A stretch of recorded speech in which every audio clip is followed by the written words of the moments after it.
Assalamualaikum warahmatullahi wabarakatuh. Perkenalkan, nama saya Linda Arianti, NPM 2014344149. Di sini saya akan menjelaskan tentang narkoba. Narkoba adalah singkatan dari narkotika, psikotropika, dan obat terlarang.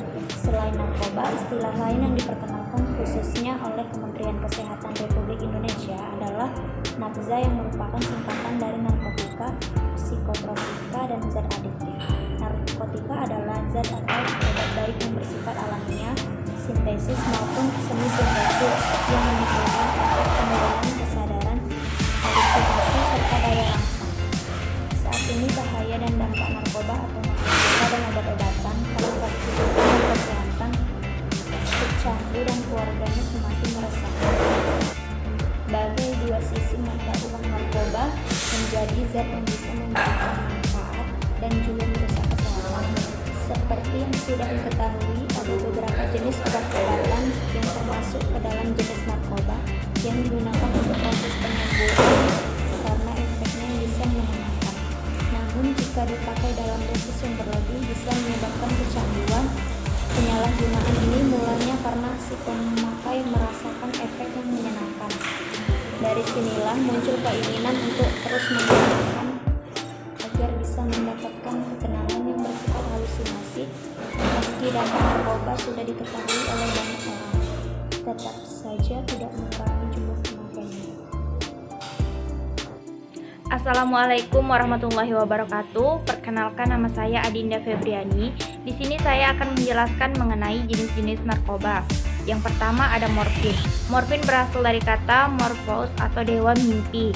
Adalah alkaloid analgesik yang sangat kuat yang ditemukan pada opium. Zat ini bekerja langsung pada sistem saraf pusat sebagai penghilang rasa sakit. Cara penggunaannya dengan disuntikkan ke otot atau pembuluh darah. Nah, gejala fisik pengguna, yang pertama pupil mata menyempit, yang kedua melambatnya denyut nadi, yang ketiga tekanan darah menurun, dan yang terakhir suhu badan menurun. Yang kedua ada heroin atau putau. Heroin dihasilkan dari pengelolaan morfin secara kimiawi. Akan tetapi, reaksi yang ditimbulkan heroin menjadi lebih kuat daripada morfin itu sendiri, sehingga mengakibatkan zat ini sangat mudah menembus ke otak. Cara penggunaannya sama dengan disuntikan ke anggota tubuh atau dihisap. Efek atau gejala fisik yang dialami pengguna yaitu melambatnya denyut nadi, tekanan darah menurun, otot menjadi lemas, pupil mengecil, hilangnya kepercayaan diri. Nah, yang ketiga ada ganja atau kanabis atau marijuana. Ganja adalah tumbuhan budidaya yang menghasilkan serat dan kandungan zat narkotika terdapat pada bijinya. Ganja merupakan satu di antara jenis narkotika yang dapat mengakibatkan kecanduan berlebihan. Penggunaannya dengan cara dipadatkan menyerupai rokok lalu dihisap. Nah, yang terakhir ada kokain. Kokain yaitu tanaman dari Amerika Selatan. Biasanya daun ini ditanam dan dimanfaatkan untuk mendapatkan efek stimulan, yaitu dengan cara dikunyah. Kokain mempunyai dua bentuk, yaitu kokain hidroklorida dan kokain freebase. Adapun cara pemakaian kokain adalah dengan cara dihirup atau sebagai bahan campuran rokok. Efek atau gejala fisik yang dialami pengguna, yang pertama dapat memberikan efek kegembiraan yang berlebihan bagi si pengguna. Yang kedua sering merasa gelisah. Yang terakhir menurunkan berat badan. Terima kasih. Wassalamualaikum warahmatullahi wabarakatuh. Assalamualaikum warahmatullahi wabarakatuh. Perkenalkan, saya Tia Yunda Tasya dengan NPM 2014-34148. Di sini akan melanjutkan menjelaskan mengenai jenis-jenis narkoba. 5. LSD. LSD adalah jenis narkotika yang tergolong halusinogen. Biasanya berbentuk lembaran kertas kecil, kapsul atau pil. Cara pemakaiannya dengan diletakkan di bibir. Narkotika ini akan bereaksi setelah 30-60 menit kemudian dan akan berakhir efektif setelah 8 hingga 12 jam.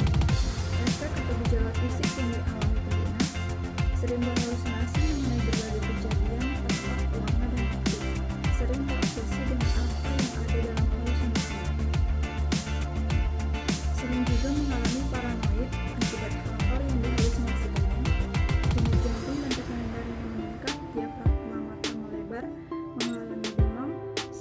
depresi dan merasa pusing, memiliki rasa panik dan takut yang berlebihan, dan terakhir mengalami gangguan persepsi. 6. Opiat atau opium.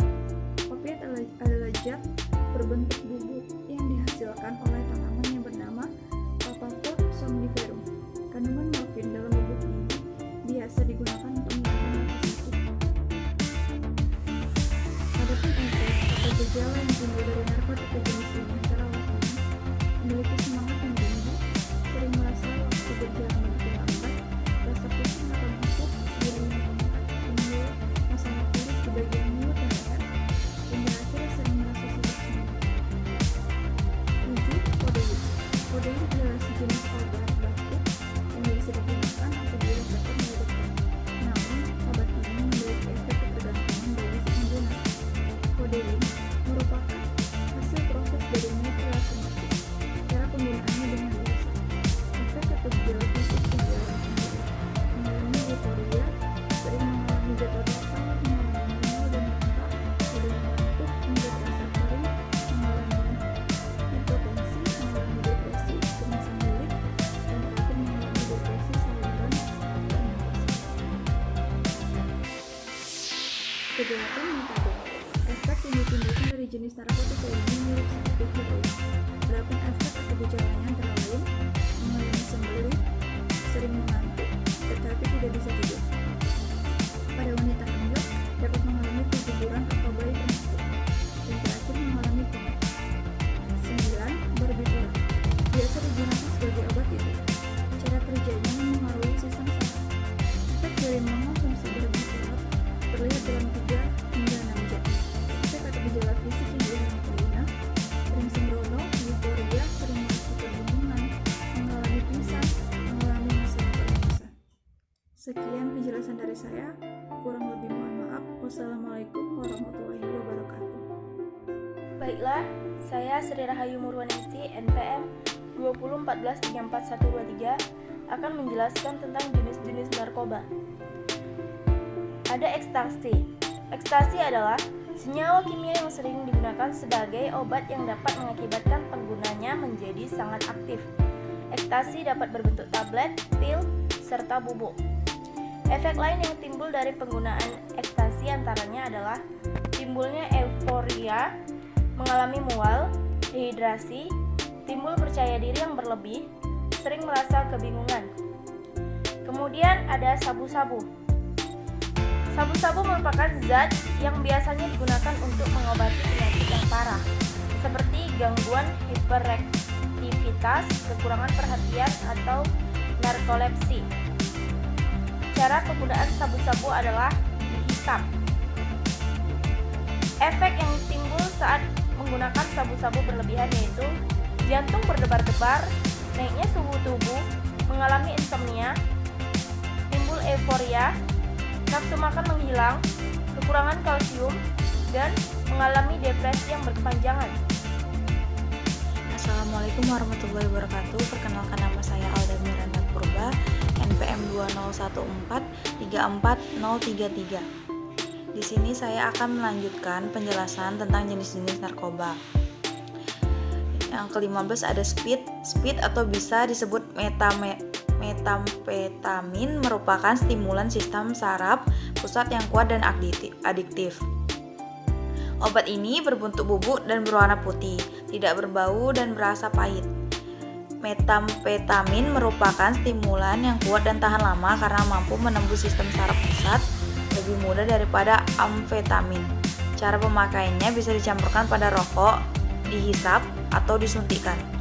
Efek atau gejala yang dialami pengguna menjadi hiperaktif, banyak bicara, nafsu makan menurun, meningkatkan denyut nadi, insomnia, sering gugup, cepat marah, sering mengalami kebingungan dan cemas, dan sering berhalusinasi.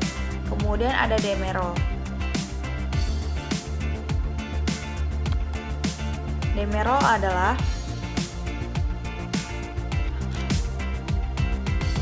Demerol adalah jenis narkoba yang digunakan sebagai penghilang rasa sakit dan nyeri.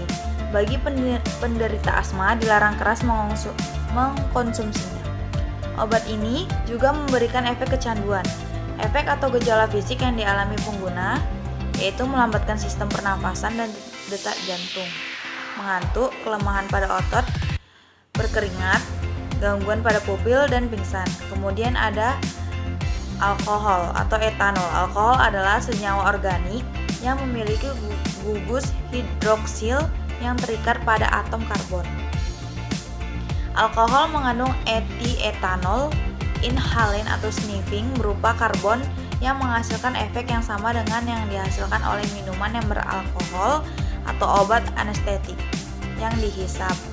Efek atau gejala fisik yang dialami pengguna seperti mabuk, menyebabkan kegagalan pernafasan akut seperti yang terjadi pada bahaya formalin, kemudian menghilangkan kesadaran.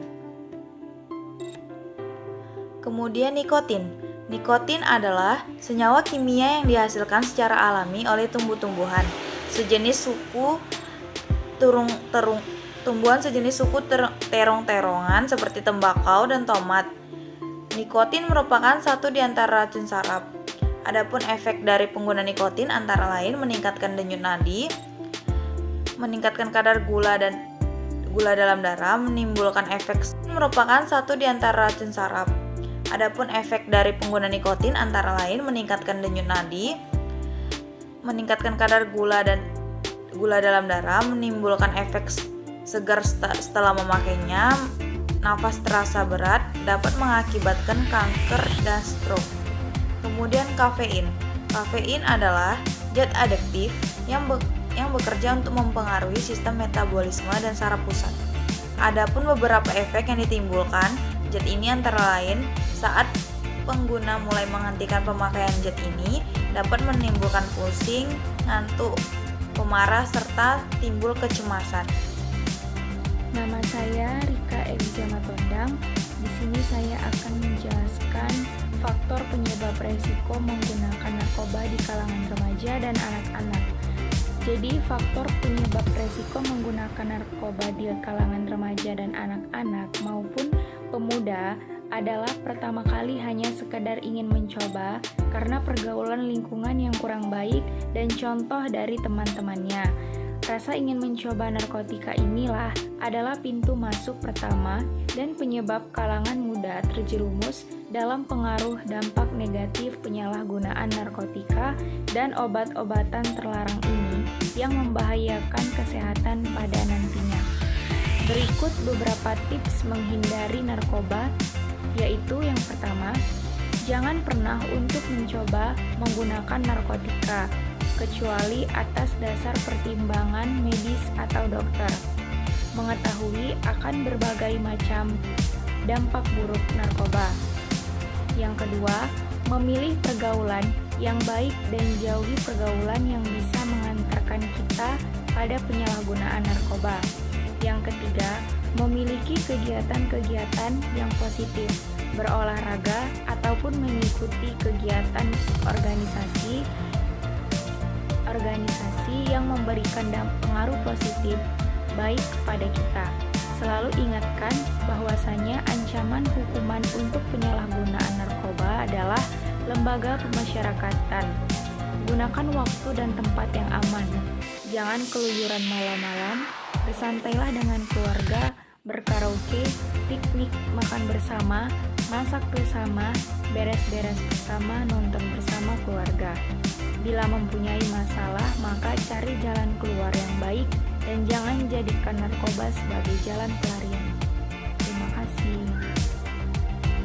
Assalamualaikum warahmatullahi wabarakatuh. Nama saya Novia Ropalanda Sembiring, NPM 201434143 akan menjelaskan mengenai pencegah penyalahgunaan narkoba menggunakan program preventif.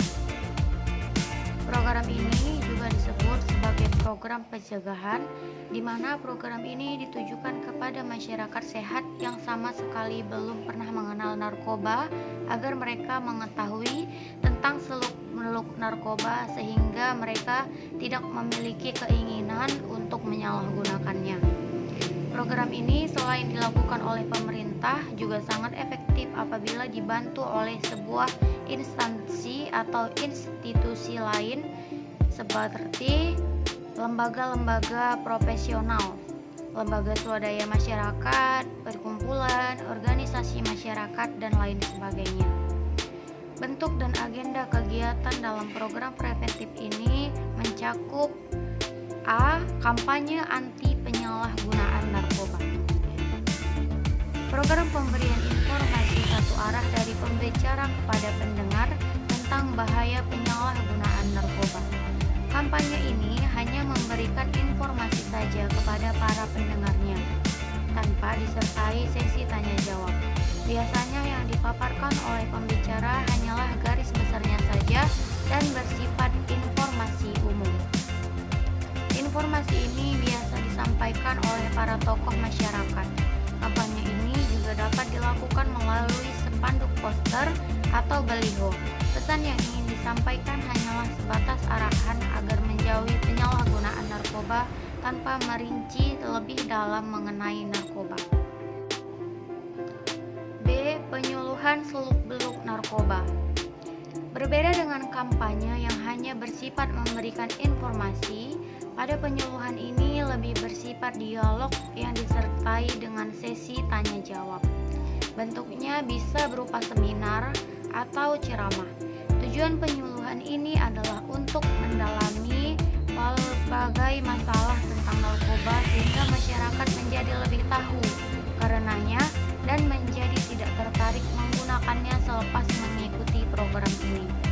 Materi dalam program ini biasa disampaikan oleh tenaga profesional seperti dokter, psikolog, polisi, ahli hukum, ataupun sosiolog sesuai dengan tema penyuluhannya. Dan yang ketiga, bagian C, pendidikan dan pelatihan kelompok sebaya. Perlu dilakukan pendidikan dan pelatihan di dalam kelompok masyarakat agar upaya menanggulangi penyalahan gunaan narkoba di dalam masyarakat ini menjadi lebih efektif. Pada program ini, pengenalan narkoba akan dibahas lebih mendalam yang nantinya akan disertai dengan simulasi penanggulangan, termasuk latihan pidato, latihan diskusi, dan latihan menolong penderita. Program ini biasa dilakukan di lembaga pendidikan seperti sekolah atau kampus dan melibatkan narasumber dan pelatih yang bersifat tenaga profesional. Assalamualaikum warahmatullahi wabarakatuh. Perkenalkan, nama saya Suri Kumalasari, MIM saya 2014314115. Di sini saya akan menjelaskan sedikit mengenai dampak narkoba. Nah, ketergantungan terhadap narkoba baik secara fisik dan psikis apabila berlangsung lama akan menimbulkan keadaan kecanduan yang sangat besar. Nah, penyalahgunaan narkoba menimbulkan dampak yang berbahaya terhadap fisik, kejiwaan, dan lingkungan sosial.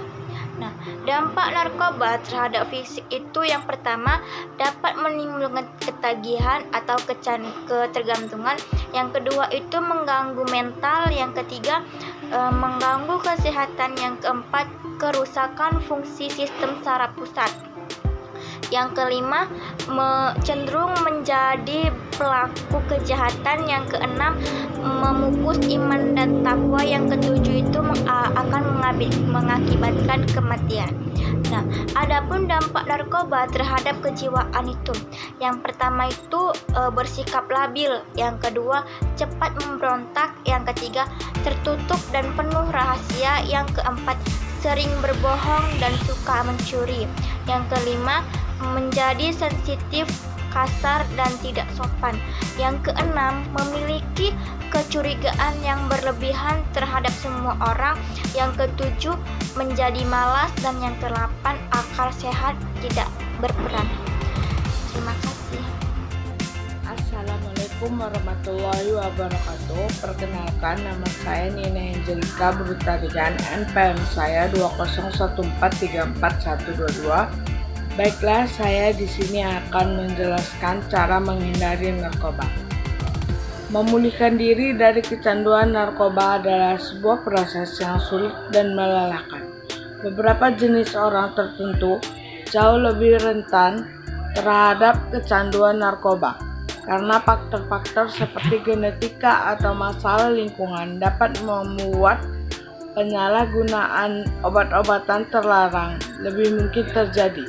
Namun demikian, terdapat beberapa cara untuk menghindari narkoba yang efektif untuk mencegah diri dari mengalami kecanduan yang berbahaya.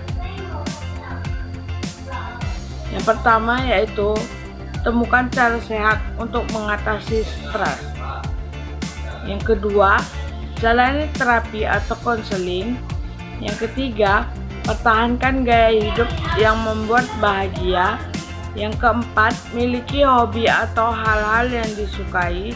Dan yang kelima, waspadai sejarah penyalahgunaan narkoba dalam keluarga.